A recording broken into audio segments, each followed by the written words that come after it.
करेंगे। ओके कर दे अच्छा, ठीक कोई दिक्कत नहीं। गुड मॉर्निंग स्टूडेंट्स, देखिए आज आप लोग को फिर एक व्याकरण का वीडियो लेके आ गया हूँ। इस वीडियो में आप लोग को संज्ञा का समझाने का प्रयास करेंगे। इससे पहले देखिए मेरा वीडियो कुछ देर लेट करके आने का वजह है कि मेरा थोड़ा तबीयत अभी खराब है, इसलिए थोड़ा लेट हो रहा है। तो आज हम आप लोग को संज्ञा समझाएंगे। संज्ञा किसे कहते हैं, संज्ञा के कितने भेद होते हैं, इसके बारे में चर्चा करेंगे और कोशिश करेंगे कि आप लोग को बेहतर समझाने का हम प्रयास करें। चलिए स्टार्ट करते हैं। सबसे पहले संज्ञा। एक बात अगर आपको हम कह दे कि अगर व्याकरण की दृष्टि से दुनिया में हम जो भी चीज देखते हैं ना वो सब संज्ञा है, और साइंस की दृष्टि से दुनिया में जो भी चीज दिखता है चाहे महसूस करता है वो सब क्या है, पदार्थ है। लेकिन अभी हम क्या पढ़ रहे हैं, व्याकरण पढ़ रहे हैं। तो दुनिया में जो भी चीज दिखता है वो सब क्या है, संज्ञा है। इसका परिभाषा आप कैसे दे सकते हैं कि किसी व्यक्ति, वस्तु, जानवर के नाम को क्या कहते हैं, संज्ञा कहते हैं। इसमें आप जो भी चीज, ये कलम बोले ये भी एक संज्ञा है, बोर्ड संज्ञा है, हम संज्ञा है, फैन संज्ञा है।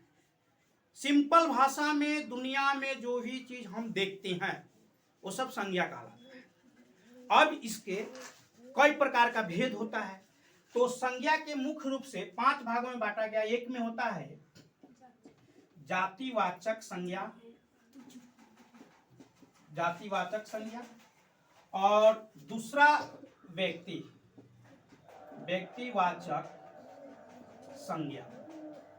ठीक, हम उदाहरण के साथ बताएंगे तो आपको बेहतर समझ में आएगा।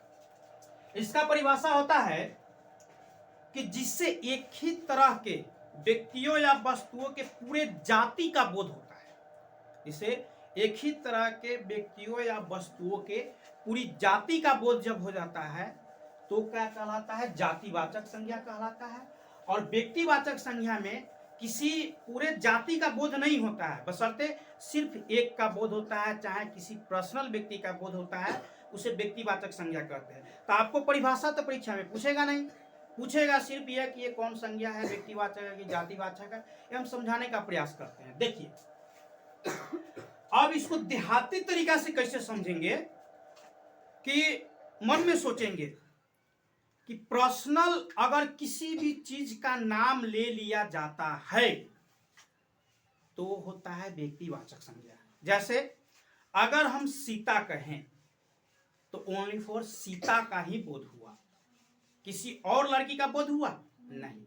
अगर यहां पे हम लड़की लिख दे, दुनिया में सीता, गीता, रीता, मनीता, मनीषा, संगीता कोई भी हो, सबका बोध हुआ कि नहीं हुआ। मतलब कहने का अर्थ है कि जिसका नाम भी न ले लेकिन उसका बोध हो जाए तो जातिवाचक संज्ञा में आता है। तो लड़की कहे हैं मतलब दुनिया में जितना भी लड़की का नाम ले लीजिए वो सब क्या हो जाएगा, जातिवाचक संज्ञा। और पर्सनल अगर नाम ले लिए, जैसे यहाँ पे रीता कहे तो रीता के अलावा और किसी का बोध नहीं हो रहा है, सिर्फ रीता का। सीता कहे तो सीता के अलावा किसी और का बोध नहीं हो रहा है। मतलब कहने का अर्थ यह हुआ कि जिसका नाम अगर ले लिया जाता है वो आपको व्यक्तिवाचक होता है, और जिसका नाम न ले लेकिन उसका बोध हो जाए वो जातिवाचक कहलाता है। तो लड़की कहे तो दुनिया में जितना लड़की है सबका बोध हो जाएगा। उसके बाद हम यहाँ पे लड़का अगर लिखते हैं, लड़का, तो लड़का में अभी यहाँ लड़का लिखे हैं, इसका अर्थ है कि दुनिया में जितना लड़का है उस सबका बोध हुआ। दुनिया में जितना लड़का है सबका बोध हुआ। जैसे रमेश, सुरेश, महेश, जो भी आप नाम ले लीजिए, इस सबका बोध है कि वो चीज करा रहा है कि नहीं करा रहा है। तो इस सब का नाम नहीं लिए थे, सिर्फ हम लड़का लिखे हैं, लेकिन लड़का लिखने से रमेश, सुरेश, महेश, दिनेश जो भी नाम हो सबका बोध हुआ। इसका अर्थ है कि लड़का कौन संज्ञा होगा, जातिवाचक संज्ञा होगा। लड़की कौन संज्ञा होगा, जातिवाचक संज्ञा होगा। लेकिन अब रमेश कहे हैं तो सिर्फ रमेश का बोध हो रहा है, इसलिए रमेश व्यक्तिवाचक, सुरेश व्यक्तिवाचक, महेश व्यक्तिवाचक और लड़का जातिवाचक, लड़का जातिवाचक। ठीक है। उसके बाद अब यहाँ पे देखिए, हम यहाँ पे लिख देते हैं देश, देश लिख देते हैं। अब देखिए यहाँ तक किसी एक देश का तो बोध नहीं हो रहा है, दुनिया में जितना देश होगा सबका बोध हुआ ना। तो देश कहें, इसका अर्थ क्या हुआ कि देश जातिवाचक संज्ञा हुआ, लेकिन इसके जगह पर हम इंडिया लिखे, भारत लिखे, पाकिस्तान लिखे,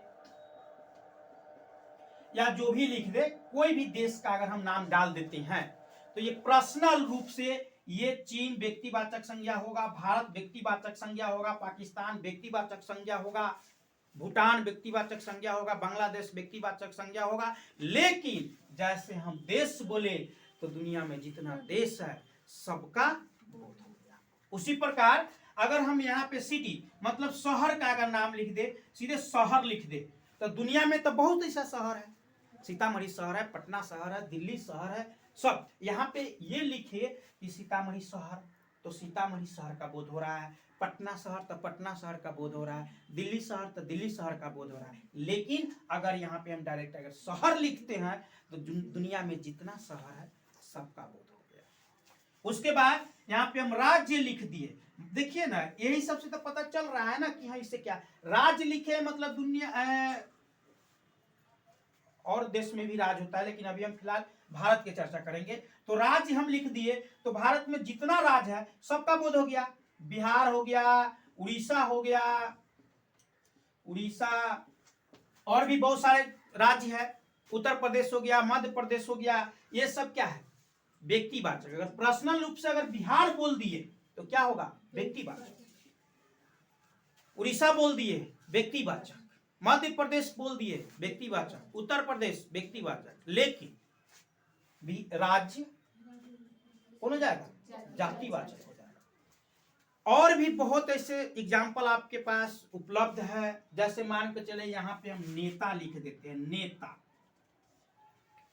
ये हो जाएगा जातिवाचक। नेता क्या होगा जातिवाचक होगा। लेकिन यहाँ पे हम किसी नेता का पर्सनल रूप से अगर नाम लिख देते हैं, मोदी बाबा, चलिए मोदी बाबा, तो मोदी हो गया व्यक्तिवाचक, नीतीश व्यक्तिवाचक, और भी बहुत सारे नेता हैं। तो अगर उसका हम पर्सनल रूप से नाम लिख, मतलब सिंपल भाषा में कहने का अर्थ है कि अगर देखना कि कोई ऐसा शब्द दिया हो और उसका नाम दिया है, सिर्फ उसी का बोध हो रहा है, इसके अलावा और किसी का बोध नहीं हुआ है। जैसे मानकर चलो हम यहाँ पे मनीषे के नाम अगर ले लेते हैं, मनीषा, तो सिर्फ मनीषे का ना बोध हुआ। वो पूजा हमको कहेगा हमारा नाम काहे नहीं लिए हैं सर जी, तो लो तुम्हारा नाम भी हम लड़की लिख दे ली, जा लेत रहा, यही में तू हुआ। ज्यादा झगड़ा करवा तक कथी करो जो बात क्या। तो इससे आप लोग उम्मीद करेंगे कि आप लोग व्यक्तिवाचक और जातिवाचक संज्ञा में कुछ न कुछ अंतर समझे होंगे। अब हम कुछ आपको भाववाचक, उसके बाद द्रव्यवाचक होता है, ये सब समूहवाचक होता है, उस सबके समझाते हैं। देखिए पहले हम द्रव्यवाचक की चर्चा कर लेते हैं। द्रव्यवाचक संज्ञा, द्रव्यवाचक संज्ञा, देखिए इसका सिंपल परिभाषा याद रखो कि दुनिया में जो पदार्थ बहने वाला हो, हम देहाती तरीका के यूज कर रहे हैं, जो मान के चलो यहां रखे और बह के चला गया, यहां रखे बह के चला गया, बह रहा है, द्रव्यवाचक। या जिसे नापते या तौलते हैं, जिसे नापते या तौलते हैं, तो जिसको हम नापेंगे वो तो ऑलरेडी बहने ही वाला पदार्थ है कि नहीं। जिससे नापा या तौला जाए वो क्या होता है द्रव्यवाचक, किंतु गिना नहीं जा सकता है, उसको द्रव्यवाचक होता है। तो देखिए एक और बात याद रखिए, एगो लड़का हमको फंसा दिया था, वो बेवकूफ मानिए नहीं रहा था, वो करा सर जी हमको ये बताइए रोटी कौन संज्ञा है। अब वो एक दो गिनती कर रहा था कि रोटी, एगो रोटी, दूगो रोटी, तीन गो रोटी, नहीं, ये बनता किससे, गेहूं से बनता है ना। गेहूं को हम लोग जोकते हैं, आटा को जोकते हैं, तो रोटी को हम लोग थोड़ा अति करके, तो ये भी आपका द्रव्यवाचक हो गया। तो देख लीजिए द्रव्यवाचक में कौन कौन हो जाता है, सबसे पहले क्या हो जाएगा, पानी द्रववाचक संज्ञा, उसके बाद दूध, दूध, घी, दही, अरे दही, और बोलिए मीट मछली, सबको जोखते हैं। सोना चांदी, वाह की बात, सोना चांदी याद करती हो तुम लोग, ठीक है, बहुत सुंदर बात, याद करो, अच्छी बात है, महंगा हो गया इसे। सोना चांदी मतलब उसको भी हम तौलते हैं। सिंपल भाषा में क्या है, जिससे नापा या तौला जाए, क्या होगा, द्रववाचक संज्ञा कहलाएगा। उम्मीद करेंगे कि आप लोग द्रववाचक संज्ञा को भी समझ गए होंगे। अब चलते हैं समूहवाचक संज्ञा के बारे में, आप लोग को बताते हैं क्या है समूहवाचक संज्ञा। देखिए सुनिए, एक सेकेंड, हाला नहीं करेंगे, इसका और भी आप एग्जाम्पल ले सकते हैं। चावल हो गया, चावल हम लोग तौलते हैं ना, धान उसी से बनता है, धान हो गया, गेहूं, मटर, जो भी चीज होता है तौलने वाला, वो भी जो हम लोग तौलते हैं, ये सब क्या हो जाएगा, द्रववाचक होगा। अच्छा, समूहवाचक में आपको एक एक चीज मन में ये सोचना है। हाँ, यहू में दिक्कत किया था लड़कवा सा, कह रहा सर जी एगो अंगूर तोड़ के लिया है, कह रहा है कि सर जी अब एगो अंगूर है, ये तो बताइए कौन संज्ञा। नहीं, अंगूर की जब भी चर्चा होगी तो समूह में ही चर्चा होती है। केला का जब भी चर्चा होगी वो समूह में ही चर्चा होती है, समझ गए। क्लास का जब भी चर्चा होगी वो समूह में ही होगी। मान के चलिए, एक समूह बनाने के लिए कम से कम कितने व्यक्ति की जरूरत है, ये बताइए आप लोग। 5 नहीं, समूह बनाने के लिए कम से कम 2 व्यक्ति की जरूरत होती है। अधिक जहां चले जाए, अधिक जहां तक चल जाए, समूह के लिए कम से कम 2 व्यक्ति की जरूरत होती है। जैसे अब देखिए, क्लास कहें, जिसको हिंदी में वर्ग बोला जाता है, वर्ग, इसमें लड़का हो लड़की हो चाहे छोट बच्चा हो, कोई भी हो, वर्ग में तो सब पढ़ता है ना, तो ये क्या हो जाएगा, वर्ग एक समूहवाचक संज्ञा होगा। भीड़, मेलवा में भीड़ में बूढ़ा बुढ़िया लड़का लड़की सब न रहता है, गिनती थोड़ी किया जा सकता है कि कौन आया कौन नहीं गया, कौन जलेबी खरीदा।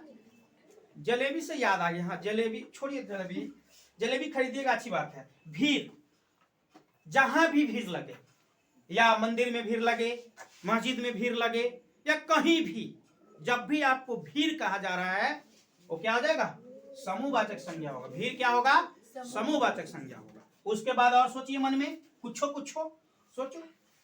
अंगूर का गुच्छा, टीम मतलब दल, दल जो होता है दल, दाल नहीं, हाँ याद रखिएगा, दाल नहीं, दल, जिसको इंग्लिश में टीम बोला जाता है। अब दल किसको बोला जाता है, जैसे कि सेना का दल हुआ, आर्मी, ये सेना, सैनिक, आर्मी बोला जाता है। तो आर्मी हमेशा हर समय, चाहे एक आर्मी कहे ना रहे, लेकिन हाँ आर्मी शब्द आपको समूहवाचक संज्ञा में नहीं आता है, क्योंकि वो हमेशा दल में ही गिनती किया जाता है। टीम हो गया, जैसे क्रिकेट टीम का, मान के चलो कौन महेंद्र सिंह धोनी का नाम ले रहा है कि नहीं, धोनी, बात सही है, धोनी का अगर नाम लिए तो व्यक्तिवाचक संज्ञा में आया है, लेकिन वो क्रिकेट टीम का दल है, तो किसी भी खेल, माने कि टीम, कोई भी खेल का हो, चाहे वर्कर का, मजदूरों का, कार्य करने वाले व्यक्ति का भी एक दल होता है, ये सब क्या होता है, समूहवाचक संज्ञा कहलाता है। कमिटी, जिसको हिंदी में कहते हैं समिति, समिति मतलब कमिटी, गांव घर में आप लोग के मम्मी सब उठाती होगी पैसा उसा, याद है, हाँ, तो मैं देखती होगी, तुम लोग देखते होंगे कि एक जगह, भले वो एक जगह 15-20 औरत बैठी हुई है, भले वो 2 महीना पहले से वो गारागारी कहने किया हो, लेकिन उस दिन वो जब बैठेंगी और गट लगा के ऐसे ताकते रहेंगे कि हाँ वो जो मेन है वो क्या बोल रहे हैं। उस समय सिकवा गिला सब भुला दिया जाता है, बहना जी है, बहना जी होता रहता है। तो उस जगह भी बैठता है तो वो औरत सब क्या कहलाता है, समिति कहलाता है। ये भी क्या हो गया, समूहवाचक संज्ञा, ये भी समूहवाचक संज्ञा। भीड़, ये सब समूहवाचक संज्ञा के बारे में जान गए, जिससे पूरे समूह का, माने कि समूह का बोध होता है, समूहवाचक संज्ञा कहलाता है। अब आपको एक और इसमें के बचा हुआ है, भाववाचक। भाववाचक देखिए, होता क्या है, हम यहाँ खड़े हैं, आप लोग भी बैठे हैं, सने सने बियार आ रहा है, हम लोग महसूस कर रहे हैं कि हवा बहा, महसूस कर रहे हैं ना, ये भाववाचक हुआ। ना जिसे हम देख सके, ना हम जिसे छू सके, सिर्फ अनुभव या महसूस कर सके, वो क्या कहलाएगा, भाववाचक संज्ञा कहलाएगा। तो कौन कौन चीज होगा उसमें, हवा, हवा को ना हम देखते हैं न छूते हैं, ऑटोमेटिक हुआ कि हमारा देहवा में लगने लगता है, तो लोग कहता है कि हवा वह न चल रही है। ठीक है, बहुत सुंदर बात, हवा। उसके बाद देखिए दोस्ती, दोस्ती, इसमें बहुत लिखा कंफ्यूज होता है। देखो मान के चलिए राम, और हम तो नहीं रहेंगे ना, उसके साथ श्याम को डालते हैं, श्याम, राम और श्याम, बहुत सुंदर बात है। राम श्याम का दोस्त है, श्याम राम का दोस्त है, तो राम को हम देख रहे हैं, श्याम को भी देख रहे हैं, लेकिन इसके बीच में जो दोस्ती छिपी हुई है, इसको हम लोग देखते नहीं है, सिर्फ महसूस करते हैं। कैसे, अब उसके घरे आना जाना लगा हुआ है, वो उसके काम में ज्यादा मदद कर रहा है, उसके काम में मदद कर रहा है, एक दूसरे के सुख दुख में मदद कर रहा है, तो लोग अनुभव करने लगते हैं फलना फलना के दोस्त है। क्या किया, महसूस किया। चाहे दुश्मनी, दुश्मनी जो होता है ये भी भाववाचक होता है। दो व्यक्ति में झगड़ा हो रहा है, उस स्थिति को तो देखते हैं, लेकिन फिर भी झगड़ा हो गया, शांत हो गया, लेकिन बाद में लोग सब कहता है ना कि ये फलना फलना का दुश्मन है, नहीं झगड़ा हो रहा तो कहता है कि फलना फलना फलना का दुश्मन है, तो वो उसका दुश्मन तो है, लेकिन उसके बीच में जो दुश्मनी शब्द छिपी हुई है उसको लोग नहीं देखता है। अब उसको भी लोग कैसे महसूस करता है, उसके घरे आना जाना बंद, ओकरा से बोलना चलना बंद, तक वो नहीं करेगा, ओकरा ज्यादा अति होगा तो ठूठियाइयो देता है। हाँ, तो जो दुश्मनी होती है क्या होता है, भाववाचक संज्ञा। दुश्मनी क्या होती है, भाववाचक संज्ञा होती है। इसके बाद और देखिए बुढ़ापा, बुढ़ापा, बुढ़ापा भी आपको भाववाचक संज्ञा होता है। हम बुढ़ा व्यक्ति को तो देखते हैं, लेकिन उस व्यक्ति के धीरे धीरे शरीर अब लचक होते जा रही है, उसको हम लोग सिर्फ महसूस कर रहे हैं। क्या, बुढ़ापा हो गया, लड़कपन हो गया, लड़कपन हो गया, ये सब क्या होता है, भाववाचक होता है। उसके बाद कोई कहता है ना कि है राम दयालु व्यक्ति है, ठीक है, तो राम को तो हम देख रहे हैं, लेकिन उसके अंदर जो दयालु छुपा हुआ, दया वाला दयालु छिपा हुआ है, उसको हम महसूस करते हैं। कैसे, कैसे करते हैं, उस सबको अच्छा से प्यार करता है, अच्छा से मानता है, तब ना हम कहते हैं कि नहीं राम बबुआ बड़ा सुंदर लड़का है। ऐसे ही भगवान जी है, छोड़िए इसका नाम, राम दयालु व्यक्ति है। तो ऐसे चीज जो सिर्फ हम उसको महसूस कर सके, वो क्या कहलाता है, भाववाचक संज्ञा कहलाता है। तो आज के वीडियो में देखिए, मॉडर्न ग्रामर के अनुसार मतलब आधुनिक व्याकरण के अनुसार भी नाउन को 3 वर्गों में बांटा गया है। कंटेबल नाउन मतलब गणनीय संज्ञा, अनकंटेबल नाउन मतलब